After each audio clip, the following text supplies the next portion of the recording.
Okay, we're next going to talk about deforestation.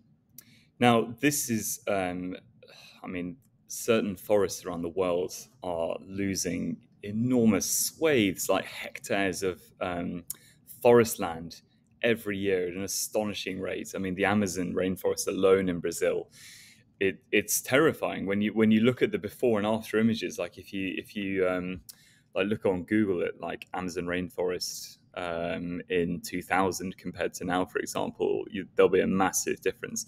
And actually, closer to home for us in Hong Kong is Borneo. I mean, Borneo back in the 1950s, literally the entire island was just one massive jungle.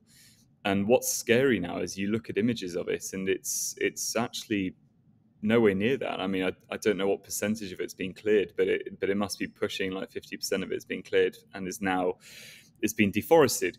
So what we need to understand here is why is deforestation done in the first place? I mean, I think the most obvious thing to start with is that deforestation happens because we need raw materials, so that being timber. Now, a lot of hardwoods, so we're talking things, especially more exotic hardwoods like balsa wood, those grow in tropical climates. Mahogany is another example. And that those timbers, they grow in tropical climates, and they're cleared for their natural timber that they give. But there's not just timber that causes deforestation. There's actually other things, mining, which we talked about already. That sometimes if mining companies detect a huge mineral deposit of some sort directly under a forest, they might need to then clear the forest to then be able to access the mineral underneath the ground.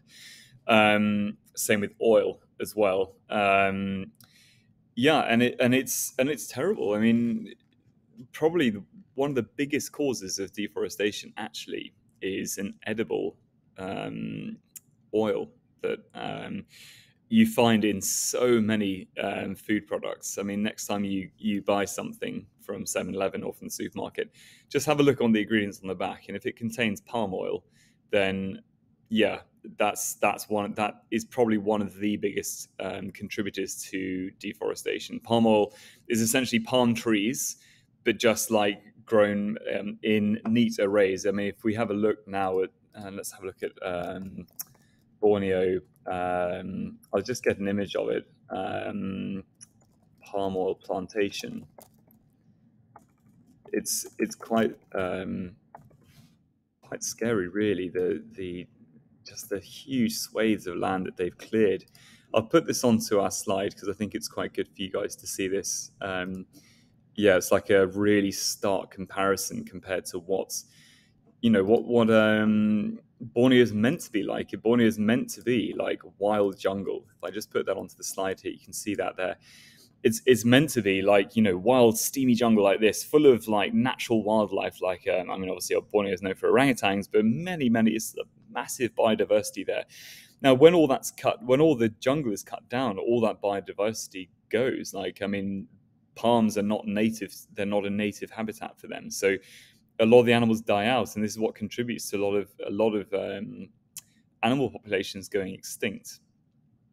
So that's obviously some massive, huge negatives. And if it's not controlled, I mean, it will result in like orangutans eventually going extinct and contributing to global warming, because also, we're cutting down huge swathes of forest. And I mean, forests are like part of the Earth's lungs. They provide or they convert the CO2 into oxygen. So along with other things in the world, but forests are huge contributors to that. So if we're cutting them down, then that's obviously going to harm our atmosphere as well. However, there are some positives. Same with mining. Whenever you get big jobs going in like that, it creates literally big jobs, as in like mechanically big jobs. It creates a lot of jobs for the local population. So you can imagine here these palm trees here planted.